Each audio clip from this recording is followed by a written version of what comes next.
back to the Minding Her Business podcast. I'm here with Chantel, the owner of Zettel Photography. And actually, funny story. So Chantel and I have been following each other. I think Chantel started following Sater Creative when we were the Sater right at the start. Yeah. Yeah. And we've been following each other for probably over a year now. Oh, and yeah. This is our first time meeting in person. Yeah, it's kind of crazy. I know. And I couldn't be happier to have her here and talk to you about photography and digital products and just everything she's got going on. So for anyone that's kind of unfamiliar with what you do or your story, can you tell us a little bit about how you started?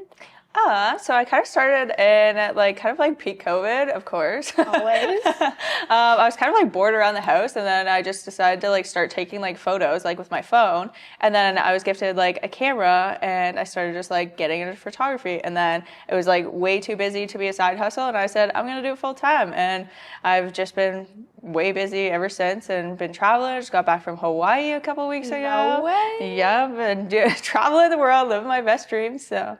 Did you have a job at the time, or were you kind of in a transition period? No, so it was everyone was in lockdown, so I was oh, what am I doing? I can't really go back. So I was actually a dog groomer before that, and I owned a business in that. And then COVID happened, and I was no, I don't want to do that anymore. I want to do something else. I tried to open up my own thing, and then COVID happened, and I just had a thing where I was just I'm not doing this. This is not what I want to do with my life. And yeah, photography just came really fast. That's crazy. Oh my gosh, good for you. Yeah. So I guess what initially sparked your passion for photography? I've always been an artsy person. I've been into drawing, and I did have a cute little digital camera. I remember it was nice and little, a little pink one, and I would take photos around my parents' property of the leaves, those classic ones that you see that are so oversaturated and so bad. So I was doing that when I was 13 years old, and I've always had just an artistic eye, and I just love taking photos. And all of a sudden I was you know what, I'll take photos of my dog and the flowers and just random things. And then I was no, I actually really like shooting people. I like that genuine connection that you get to have with people, and the conversation and all the memories you get to make with each other. So yeah, it's just kind of peaked ever since. That's incredible. Yeah. So I mean, I've seen your posts about how good you are at editing and editing the background and taking that stuff out. So how long did that take to learn? A long time. I went through so many hurdles and roadblocks. I didn't even know photography education was a thing when I was there. Yeah. I'm I don't want to go to college. I'm not a school person. I don't like reading textbooks. It was not my thing. I'm more hands on and working. So I just ended up doing it myself and figuring out all the roadblocks. I'm wasted a lot of time and money, I will tell you that, a lot. And then eventually, later on down the road, after I'm so established, I'm oh, there's so much education out there. I'm I don't know why I didn't find this when I first started. I could have avoided all that time and wasted money, but yeah. So I know cameras are a really big investment. Did you kind of do that gradually, or did you just do a big investment up front, or how did you go about doing that? Yeah, I kind of gradually did it, but there was one point where I was fuck it, I'm just gonna buy this. You kind of get those moments where you're no, I need some new gear. But I remember the very first lens that I bought. So I had my camera, and it was a good camera. So it's not I started with a really shitty thing. So I started with a pretty decent camera. There's a crop frame. I didn't really know the difference at the point, but I had a crop frame, and then the kit lens, and then another zoom lens. And then I was looking into lenses, and oh my God, it's literally a spaceship out there when you're first starting, and you're what am I buying? What is this? You don't know what to research. But then I bought a 35 millimeter, and it was a 1.8, and it was super good. I was oh my God, this changed my photography game. So that was the first big investment that I made, and then just kind of gradually started learning more and doing research. I did accidentally buy something that I do regret. Actually, a few things. What was it? What's the biggest regret? So there's a manual focus on a lens and an automatic focus. So I was just browsing the internet. I was oh, I would love an 85 1.4, and then it is actually a manual focus. And if you are anything into photography, you know that it's so hard to manually focus it. I'm it was literally the shittiest thing I ever bought. I maybe used it 3 times ever since I bought it. Yeah. Did you sell it? Can you sell it? I've been trying to sell it. Nobody wants it. If anyone's listening and they want that lens that she just described, it's for sale. So you know where to find her.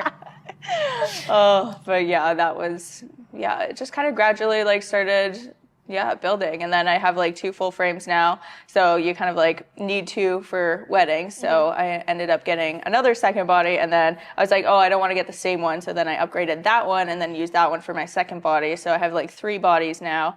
But yeah, just kind of like gradually learning about things. So like a couple weeks ago, I rented a few lenses before I actually like bought them. I didn't know you could do that. That's Yeah, incredible. a lot of people don't know that you can like rent them. That's but awesome. yeah, I have to drive to the city, so it's a little bit of a drive, but I'm like, it's worth it because I'm like, it's actually not too bad for like literally a whole month and 2 lenses. It was like $600. So it's like, Oh, that's awesome. yeah, not bad. Because usually it would be like probably like $4 grand, $5 grand to buy all of them. So I'm like, test them out before I buy them. That's what I've learned.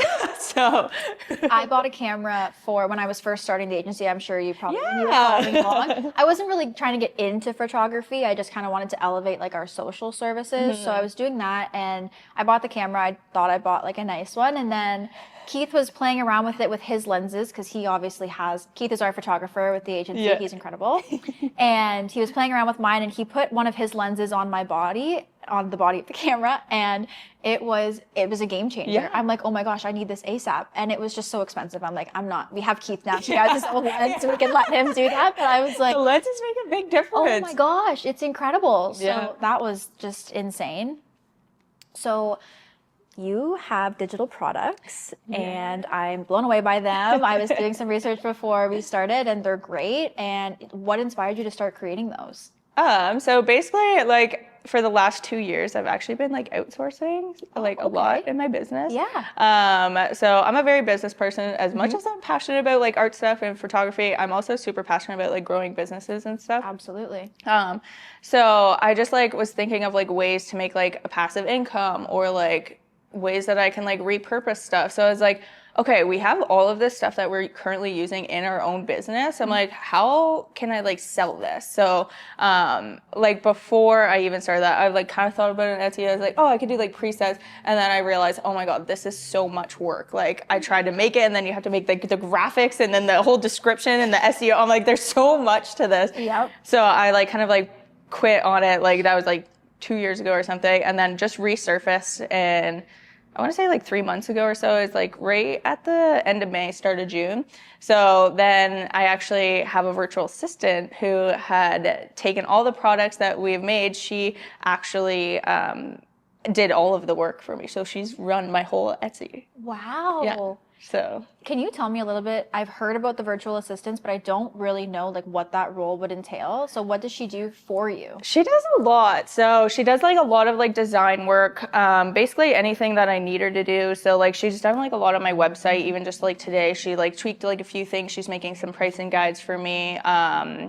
She does like some emailing. So if like I need to forward her something and I'm too busy, she like answers that or like like deals with that kind of like problem. Yeah, she honestly like does a lot. I have like a lot of other people now. I'm like, she used to do like so much more, but we kind of have her narrowing down. She posts like on Pinterest. She does like a lot of the social media stuff. Oh my gosh, I can't blogging. She does blogging. That's incredible. Yeah, so she does like a lot. Sounds like she's like a full-time role for you. Oh yeah, she puts in the hours. That's incredible. So are you the only one that takes the photography in your business for Zettel Photo, or do you have other photographers as well? No, so I was going to get into that. So I had like some people that like I was training and stuff, but we never ended up like going down that route fully. And I'm kind of glad I didn't. I learned a lot from like going down that route. But essentially like I'm the only person for me. So I actually even had like different packages. So like to hire somebody else versus me, it was more expensive to like pick me to be like your photographer, and people were still willing to pay that price. So that was like kind of flattering. I was like, oh, thank you. Yeah. So it just kind of like, I was like, well, people are like willing to pay like extra for me. So I'm like, obviously people are here for my personal brand too. So they're here for me as a person. So, Absolutely. yeah. So we'll go back to the digital products really quickly. So how much of that time goes into creating them? So obviously like you're the brains behind it, right? And then your virtual assistant kind of puts it all together. She still like does like almost a lot of it. Oh my so gosh, good for her. She's been struggling to come up with ideas. So that's where like I kind of like pipe in and I say, okay, let's do this or move software. So we've been doing like a lot of Canvas stuff.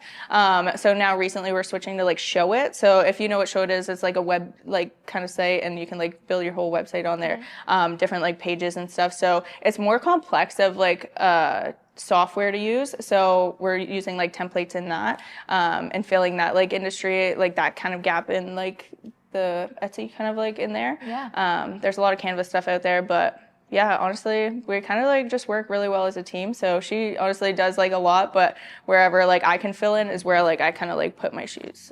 So if you don't mind me asking, considering she does a lot of it for you, and how do you work out that pricing for her? Do you pay her hourly, or does she maybe get a percentage? Like if someone's trying to get into this and maybe they need a virtual assistant as well, how should they go about kind of paying them? Yeah, so she's like paid hourly. Okay. So like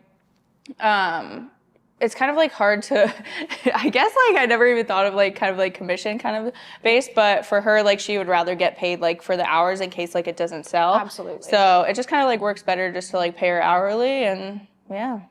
Do you think there would ever come a point where you could rely solely on selling these digital products for your income? Hopefully, but that's the plan. Yeah, hopefully. Hopefully like we output like a lot more, hopefully to like put out more on different like platforms too. So like using like Kajabi to sell like more courses, things like that. But digital products and like selling that point is like a really big like goal of ours, and just like creating different streams of income. So just really trying to build on those. Yeah, absolutely. Yeah. So what are a couple of your short-term goals for your business in like the next couple of years? Pretty much honestly kicking off that digital product and really expanding on that. So really trying to stay consistent with things. So like our biggest thing right now is like YouTube. So we're really trying to like get our YouTube like up there and like post a lot. So we're only posting like once a week right now, but I've just hired like 2 more video editors like last week. So hopefully we'll at least be putting like 2 more out like every week, and really just trying to like kickstart that and then kickstart more like mentoring. So I'm also very passionate about being a teacher. I love that. Yeah, when I was like a kid, like in like the school book or whatever, I guess I wrote like I want to be a teacher when I grow up. And like my grandma sent me a picture of it. She's like, do you remember this? I'm like, oh my God. I was like crying. I was like, this is like so wholesome. Special. Like I actually love teaching. This is like so accurate. So so a lot of teaching. I want to take a lot of like more elopements and destination stuff like that.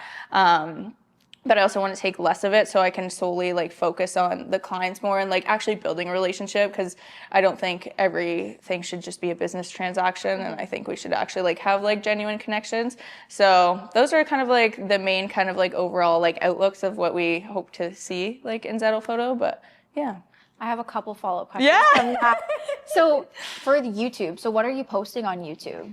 So a lot of like educational stuff. So basically anything like photography related. So like that's just like the whole niche of like that kind of YouTube. So a lot of photography, education stuff, a lot of like the business end of things, because there's a lot of things of it, like the business end that people don't know about. Oh, yeah. And I love to like just like tell people about it. No gatekeeping here. Yeah, literally. I'm like, I will tell you everything. Yeah, I love that. Yeah. So basically just everything like photography, some things like, I guess like in the social media aspect of it and like the marketing aspect and kind of like what's like work for me or anything like that. But basically, the main content kind of stuff is just photography. So I love that. Yeah. And my other question was kind of about the elopement and like going to Hawaii, for example. So does the client, obviously they pay for your flights or? Yeah, I get this question asked so I think it's a great part of the question. I'm like, everybody always asks that one. So it used to be an add-on. So like in my packages, like previously, so it would be like however many hours of like coverage that you want, and then like plus like travel. So wherever you want to travel to. So now like I have like nice like one-on-one like consults with people if it's like a destination I've never been to before, or like outside of like a region that I'm like comfortable with. And then we actually make a whole custom package and it's all included. Oh, that's awesome. So yeah, we just like make like a whole package. It's all included. So it's not feeling like an extra add-on to it. So it is like included essentially. Has any of your clients that have flown you out, have they ever said why they've chosen to fly you out rather than just pay for someone there?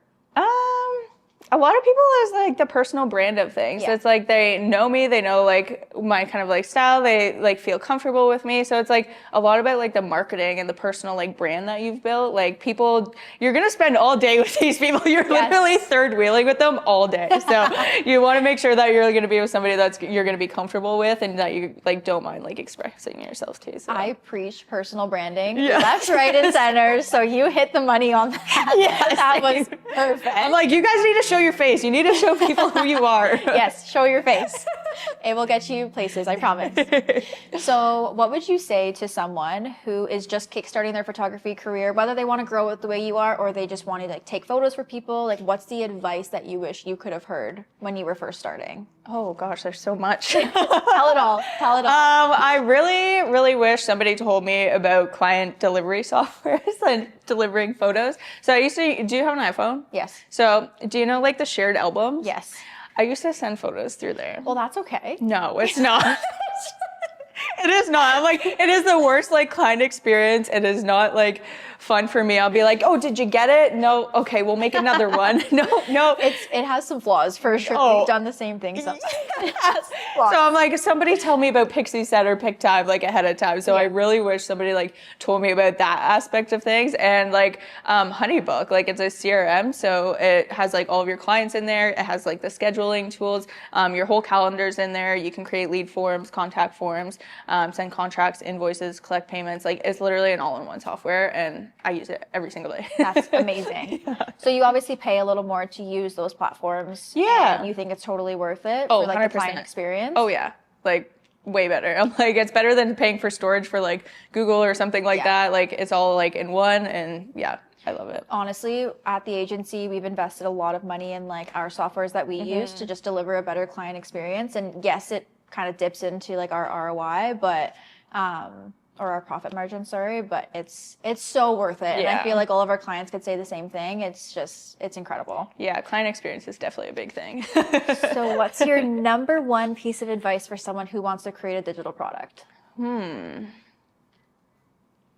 If you want to like start into it, I would find something to repurpose. So like if you really like are wanting to get into it, but you don't have like time or something, find something that you're already using and just repurpose it. Like it's so easy just to like start and do that. And honestly, just like start. Like it doesn't have to be good.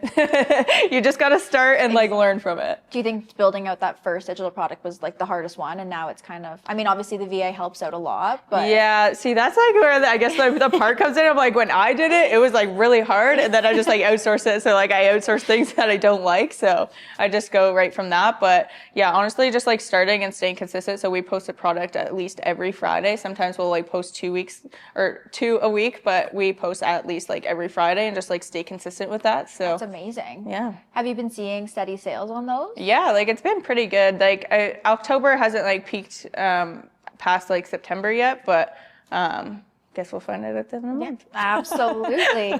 Is there anything else you'd want to share before we get into our Would You Rather segment? I don't think so. Okay. We're going to do a little game of Would You Rather Photography Edition. Excited. Drum roll, please. All right. The very first one. Would you rather only shoot during golden hour or only shoot in low light for the rest of your career? Golden hour. I would agree. Would you rather have unlimited Lightroom presets or unlimited Photoshop actions? Ooh. Photoshop actions? Yeah. I don't know. That was a tricky one. Okay, we're here to trick you. Would you rather shoot with an outdated camera body or an outdated lens? Oh, camera body, for sure. I would agree. We talked about that. Yeah. Would you rather shoot in harsh midday sun with no shade or in constant rain with no umbrella? I could get some spicy ones in the rain. I think so too. Okay, would you rather only be able to shoot in black and white or only be able to shoot in oversaturated color? Ooh, black and white. Yeah. Ew, no, I can't do the oversaturation. What's at talked 13? about that. Would you rather lose all your editing software but keep your camera, or lose your camera but keep all your editing software? Oh, damn. Probably. Oh my God, I can't even pick that one. I guess maybe like my editing software. Yeah? Yeah. Okay. My raw files look pretty good sometimes. Okay, yeah, they do. Would you rather edit all your photos on a phone or shoot all your photos with a phone camera? I've been there. I've done that. Probably shoot it with a phone. I think so too. I think you've showed us your editing skills, and it's pretty Yeah. good. All right. Would you rather never be able to retouch skin again or never be able to remove distractions in the background again? Retouch skin. Okay. Yeah. Everyone's got perfect skin. Yeah. Would you rather only be able to use natural light or only be able to use studio lighting? Natural light. Okay. Natural light is the best. Yep. Keith has told us he loves natural light. Would you rather have to shoot with a camera that has no autofocus? We talked about that. Yeah. Or with one that has no manual settings? No manual settings. Okay. All right. All right. Would you rather always have perfect lighting but limited editing options or perfect editing software but challenging lighting conditions? I think challenging lighting conditions. Okay. Yeah. I really want to see your editing skills. That's something pretty remarkable. All right, our very last one. Would you rather only be allowed to use the same camera forever or the same computer forever? Ooh, camera. Yeah. Gotta upgrade those computers. Yep. It'll crash. Yeah. Well, thank you so much for coming on the Minding Her Business podcast. It was so fun. This was the best conversation ever. Yeah, I'm so and excited. hopefully down the line we'll be able to have you back. Yeah. All right. And stay tuned for our next episode of Minding Her Business where we'll have an extra special guest as well. Thank you.